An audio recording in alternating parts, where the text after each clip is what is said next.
Hi வீவோஸ், நாளைக்கான வீடியோவில் என்ன நடக்கலாம்னு சொல்லிட்டு பார்க்கலாம். வீடியோக்குள்ளே போகிறதுக்கு முன்னாடி நம்ம சேனலை லைக் அண்ட் சப்ஸ்கிரைப் பண்ணிவிட்டு கொஞ்சம் சப்போர்ட் பண்ணுங்கள். வாங்க இப்போ வீடியோக்குள்ளே போகலாம்.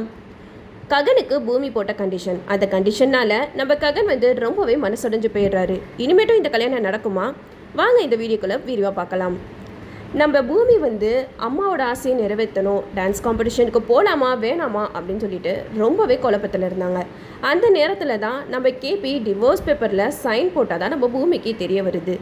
அப்போது கேபி கிட்ட பூமி கேட்குறாங்க, எதுக்காக மாமா இப்படி பண்ணீங்க அப்படிங்கிற மாதிரி கேட்கும்போது கேபி சொல்கிறாங்க, உங்கள் அப்பாவுக்கு நீ ககனை கல்யாணம் பண்ணிக்கிறது சுத்தமாக பிடிக்கவே இல்லைம்மா, எப்படியாவது உங்கள் கல்யாணத்தை நடத்தக்கூடாது அப்படின்னு சொல்லிட்டு தான் என்கிட்டயும் சாரதா கிட்டேயும் டிவோர்ஸ்க்கு ஒத்துக்கோங்க அப்படின்னு சொல்லிட்டு பேசினாங்க.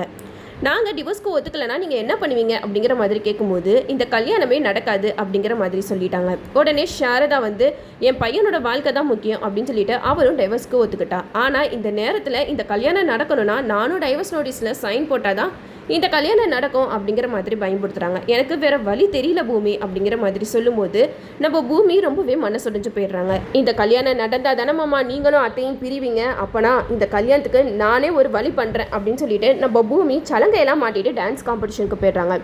அங்கே போயிட்டு டான்ஸ் காம்படிஷனில் நல்ல பர்ஃபார்மன்ஸ் பண்ணி சாம்பியன் பட்டத்தையும் வாங்கிடுறாங்க. இந்த சைடு நம்ம மருதாணி சித்தி பூமியை போய் கூட்டிகிட்டு வரலான்னு போனப்போ பூமி இல்லை அப்படிங்கிற மாதிரி சொல்லிடுறாங்க. உடனே அபூர்வா செட் பண்ண ஆளுங்க எல்லாருமே ஒரு மாதிரி பேச ஆரம்பிச்சிடுறாங்க. என்னது இது, கல்யாண நேரத்தில் கரெக்டாக மணப்பெண் ஓடி போயிட்டானா கண்டிப்பாக இந்த கல்யாணத்தில் அவளுக்கு இஷ்டம் இல்லைன்னு தானே அர்த்தம் அப்படின்னு சொல்லிட்டு 4 பேர் 4 விதமாக பேச இதை கேட்டுட்டு ககனுக்கு ரொம்பவே டென்ஷன் ஆயிடுது. இங்கே பாருங்கள், பூமியை பற்றி யாரும் தப்பாக பேசாதீங்க, அவள் இஷ்டப்பட்டு தான் இந்த கல்யாணத்தை பண்ணுறா, கொஞ்ச நேரம் வெயிட் பண்ணுவோம், கண்டிப்பாக அவள் இந்த கல்யாணத்துக்கு வந்துடுவா அப்படிங்கிற மாதிரி சொல்கிறாங்க. நம்ம ககன் ரொம்ப டென்ஷனில் உட்காந்துருக்க. இந்த சைடு சந்திரா சொல்கிறாங்க, இங்கே பாரு ககன், நீ தேவையில்லாமல் உட்காந்துருங்க, கண்டிப்பாக பூமி வரவே மாட்டா அப்படின்ற மாதிரி சொல்லும்போது நம்ம பூமி ஓடி வராங்க. ஓடி சந்திரா கிட்ட சர்டிஃபிகேட்டை காட்டுறாங்க. அப்பா, நான் அம்மா ஆசையை நிறைவேற்றிட்டேன், டான்ஸ் காம்படிஷனில் வின் பண்ணி சாம்பியன் பட்டத்தையும் வாங்கிட்டேன் அப்படின்னு சொல்லிட்டு பூமி ரொம்ப சந்தோஷமாக அந்த சர்டிஃபிகேட்டெல்லாம் காமிச்சிக்கிட்டு இருக்காங்க. இதை பார்த்துட்டு சந்திராக்கு ஒரு பக்கம் சந்தோஷமாக இருந்தாலும் இன்னொரு பக்கம் கரெக்டாக இந்த கல்யாண நேரத்தில் வந்துட்டாலே அப்படின்னு சொல்லிட்டு சந்திரா ஒரு பக்கம் பயங்கர கடுப்பில் இருக்காங்க. இந்த சைடு நம்ம சாரதா பூமி கிட்ட சொல்கிறாங்க, பூமி முகூர்த்தத்துக்கு நேரம் ஆகிட்டே இருக்குமா, நீ போயிட்டு ரெடி ஆகிட்டு வா அப்படிங்கிற மாதிரி சொல்லிடுறாங்க. நம்ம ககனுக்கு ஒரு பக்கம் சந்தோஷம் தாங்கவில்லை. நான் தான் சொன்னேன்ல பூமி கரெக்டான டைமுக்கு வந்துடுவான்னு சொல்லிட்டேன், நீங்கள் தான் 4 பேர் 4 விதமாக பேசிக்கிட்டு இருக்கீங்க அப்படிங்கிற மாதிரி ககன் சொல்லிட்டு உட்காந்துடுறாங்க. அப்போ தான் நம்ம பூமி ரெடி ஆகிட்டு ககன் கிட்ட கொஞ்சம் தனியாக பேசணும் அப்படிங்கிற மாதிரி ககனை கூப்பிடுறாங்க.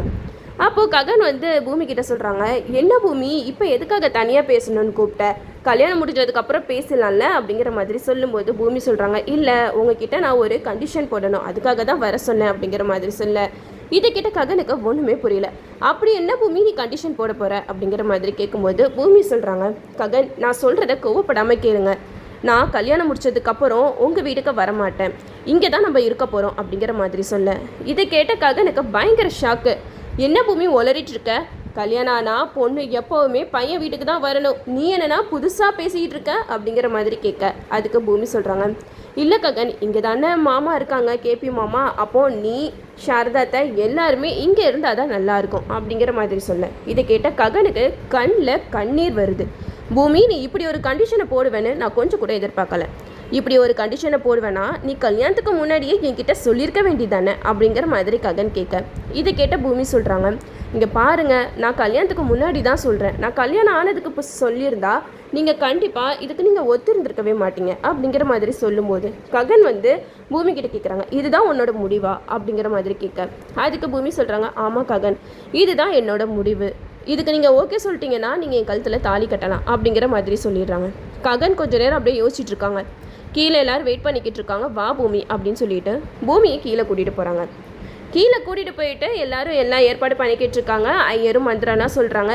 ககன் கரெக்டாக பூமி கழுத்தில் தாலி கட்ட போகும்போது நம்ம நட்சத்திரா, சந்திரா, அபூர்வா 3 பேரும் செம்ம கடுப்பில் இருக்காங்க. என்னடா இது, நம்ம நினச்ச மாதிரி கல்யாணம் நடக்காமல் போகும் பார்த்தா கல்யாணம் நடந்துரும் போலையே அப்படின்னு சொல்லிட்டு சந்திரா ஒரு பக்கம் கண்ணை வச்சுக்கிட்டு வெயிட் பண்ணிக்கிட்டு இருக்காங்க. மவனே நீ மட்டும் பூமி கழுத்தில் தாலி கட்டின அடுத்த நிமிஷமே உன்னோட உயிர் போயிருண்டா அப்படின்னு சொல்லிட்டு கண்ணை வச்சுட்டு வெயிட் பண்ணிக்கிட்டு இருக்கும்போது நம்ம ககன் வந்து பூமி கழுத்தில் தாலி கட்டுற மாதிரி போகிறாரு, ஆனால் முடிச்சு போடலை. அப்படியே தாலியை எடுத்துடுறாரு. இதை பார்த்ததுமே மண்டபத்தில் இருக்கிற எல்லாருக்குமே பயங்கர ஷாக்கு. சந்திராவும் கையில் வச்சிருக்க துப்பாக்கியை எடுத்து பாக்கெட்டில் வச்சிடுறாரு. ஒரு பக்கம் நம்ம சந்திராவுக்கு மனசில் சந்தோஷம் தாங்க முடியல. எப்படியோ நம்ம இந்த கல்யாணத்தை நிப்பாட்டணும்னு சொல்லிட்டு பார்த்துட்டு இருந்தோம். இப்போ கல்யாணம் தானாகவே நிற்க போகுது அப்படிங்கிற மாதிரி சந்திரா பார்த்துட்ருக்க. இந்த சைடு ககன் வந்து மணமேடையை விட்டு இறங்கி வராங்க. இறங்கி வந்ததுமே சாரதா கேட்குறாங்க, என்னாச்சு ககன், லூசு மாதிரி பண்ணிக்கிட்டு இருக்க, ஏன் தாலி கட்டுற நேரத்தில் இந்த மாதிரி கீழே இறங்கி வரக்கூடாதுப்பா அப்படிங்கிற மாதிரி சொல்ல. இதை கேட்ட ககன் சொல்கிறாங்க, எனக்கு இந்த கல்யாணத்தில் இஷ்டம் இல்லை அப்படிங்கிற மாதிரி சொல்ல. இதை கேட்ட கேட்குறாங்க, என்னாச்சு ககன் உனக்கு அப்படிங்கிற மாதிரி கேட்கும்போது ககன் சொல்கிறாங்க, நான் உங்ககிட்ட பேசலை, எங்கள் அம்மா கிட்ட பேசிக்கிட்டு இருக்கேன். அம்மா இங்கேருந்து நம்ம உடனே போகணும் அப்படிங்கிற மாதிரி சொல்லும்போது அபூர்வா கேட்குறாங்க, என்ன ககன் நீ பாட்டுக்கு மணமேடை வரைக்கும் வந்துட்டு எங்கள் பொண்ணு கழுத்தில் தாலி கட்டுற மாதிரி பண்ணுவ, கடைசியில் மணமேடையை விட்டு இறங்கி வீட்டுக்கு போகலான்னுவ, இதெல்லாம் எந்த விதத்தில் நியாயம் அப்படிங்கிற மாதிரி கேட்க. இதை கேட்ட நம்ம ககன் வந்து சொல்கிறாங்க, எல்லாருமே நல்லா ட்ராமா பண்ணி என்னையும் ஏமாற்றிட்டீங்க. உங்களுக்கெல்லாம் இந்த கல்யாணத்தில் சுத்தமாக விருப்பமே கிடையாது. விருப்பமே இல்லாமல் தானே என்னைய பூமிக்கு கல்யாணம் பண்ணி வைக்கணும்னு முடிவு பண்ணியிருக்கீங்க. அப்புறம் எதுக்காக நீங்கள் கேள்வி கேட்குறீங்க? உங்களுக்கெல்லாம் கேள்வி கேட்க தகுதியே இல்லை.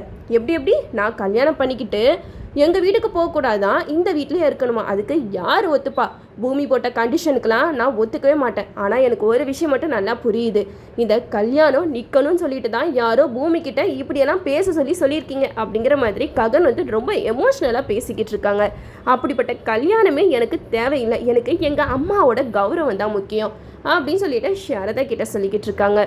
அப்போ தான் கேபி வந்து பூமி கிட்ட சொல்கிறாங்க, என்னாச்சுமா பூமி, நீ அப்படி என்ன தான் கண்டிஷன் போட்ட அப்படிங்கிற மாதிரி கேட்க. அதுக்கு பூமி சொல்கிறாங்க, இல்லை மாமா, கல்யாணம் ஆயிடுச்சுன்னா நான் உங்கள் வீட்டுக்கு வரமாட்டேன், நீங்கள் இங்கே தான் இருக்கணும் அப்படிங்கிற மாதிரி சொன்னேன். அதுதான் அவர் கோவப்பட்டு இப்படிலாம் பேசிக்கிட்டு இருக்காரு அப்படிங்கிற மாதிரி பூமி சொல்ல. இதை கிட்ட கேபி சொல்கிறாங்க, என்ன பூமி கடைசி நேரத்தில் எதுக்காக இப்படியெல்லாம் பண்ண அப்படிங்கிற மாதிரி சொல்ல. இதை கேட்ட பூமி வந்து மனசில் நினைக்கிறாங்க, எனக்கு நீங்களும் அத்தையும் எப்பயுமே பிரியக்கூடாது மாமா, கடைசி வரைக்கும் நீங்கள் 2 பேருமே சந்தோஷமாக இருக்கணும் அப்படிங்கிற மாதிரி நம்ம பூமி மனசில் நினச்சிக்கிட்டு இருக்காங்க. அதனால தான் நான் இப்படி ஒரு கண்டிஷனை போட்டேன். எனக்கு நல்லாவே தெரியும் ககன் இந்த மாதிரி கண்டிஷனுக்கு ஒத்துக்கவே மாட்டார் சொல்லிட்டு. அதனால தான் நான் இப்படி சொன்னேன், இந்த கல்யாணம் நடந்தால் நீங்கள் 2 பேரும் பிரிஞ்சிருவீங்க, அந்த பாவம் எனக்கு வேண்டாம் அப்படிங்கிற மாதிரி நம்ம பூமி வந்து மனசில் நினச்சிக்கிட்டு இருக்கேன். இந்த சைடு நம்ம சந்திரா வந்து அப்படியே ககன் மேலே கோவப்படுற மாதிரி நடிக்கிறார். என்னடா தைரியம் உனக்கு, எவ்வளோ தைரியம் இருந்திருந்தா மணமேடை வரைக்கும் வந்துட்டு என் பொண்ணு கழுத்தில் தாலி கட்டாமல் போவேன் அப்படிங்கிற மாதிரி சொல்ல. அதுக்கு ககன் சொல்கிறாங்க, இங்கே பாருங்கள், ஓவராக ஆக்டிங் பண்ணாதீங்க, நீங்கள் நினச்ச மாதிரி இந்த கல்யாணம் தான் நின்றுச்சுல்ல, அப்புறம் எதுக்காக நீங்கள் இப்படிலாம் பேசிக்கிட்டு இருக்கீங்க அப்படிங்கிற மாதிரி ககன் கேட்க. இதை கேட்ட அபூர்வா வந்து சந்திரகிட்ட சொல்கிறாங்க, மாமா கொஞ்சம் அமைதியாக இருங்க, அதான் நம்ம நினச்ச மாதிரி நடந்துருச்சுல, இதுக்கப்புறம் பேசி ஒன்றும் ஆக போகிறதில்ல அப்படிங்கிற மாதிரி அபூர்வா சந்திரகிட்ட சொல்லிக்கிட்டு இருக்காங்க.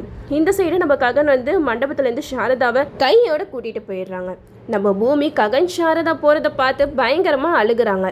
இப்படி ஒரு பொண்ணை அழுக வச்சுட்டு சந்திரா வேடிக்கை பார்த்துட்டு இருக்காங்க. என்னதான் இருந்தாலும் பெத்த பொண்ணுக்கு சந்திரா இப்படி ஒரு துரோகத்தை பண்ணியிருக்கவே கூடாது. பூமி எவ்வளோ ஆசாசியாக நம்மளுக்கு கல்யாணம் ஆக போகுது அப்படின்னு சொல்லிட்டு எவ்வளோ சந்தோஷமாக இருந்திருப்பாங்க. கடைசியில் சந்திரா பூமிக்கு எவ்வளோ பெரிய துரோகத்தை பண்ணிட்டாங்க. என்னதான் இருந்தாலும் சந்திரா பண்ண துரோகத்தை என்றைக்குமே மன்னிக்கவே முடியாது. சந்திரா நல்லவர் மாதிரி நடித்து கடைசியில் பூமியோட வாழ்க்கையை இப்படி பண்ணிட்டாரு. அதுக்கு பூமி தான் சந்திராவோட பொண்ணு அப்படிங்கிற விஷயம் தெரியாமல் இருந்தால் கூட நம்ம ககன் வந்து யாருக்கு தெரியாமல் பூமியை கல்யாணம் பண்ணிப்பாரு போல. கடைசியில் உண்மை தெரிஞ்சும் நம்ம பூமிக்கு அவங்க ஆசைப்பட்ட வாழ்க்கை கிடைக்காமலே போயிடுச்சு. இதுக்கப்புறமா நம்ம ககன் பூமி எப்படி வாழ்க்கையில் ஒன்று சேர போகிறாங்க அப்படிங்கிறத நம்மளும் வெயிட் பண்ணி பார்ப்போம். ஓகே வீவர்ஸ், இந்த வீடியோ உங்களுக்கு பிடிச்சிருந்தா லைக் பண்ணுங்கள், மறக்காம நம்ம சேனலை சப்ஸ்கிரைப் பண்ணிடுங்க.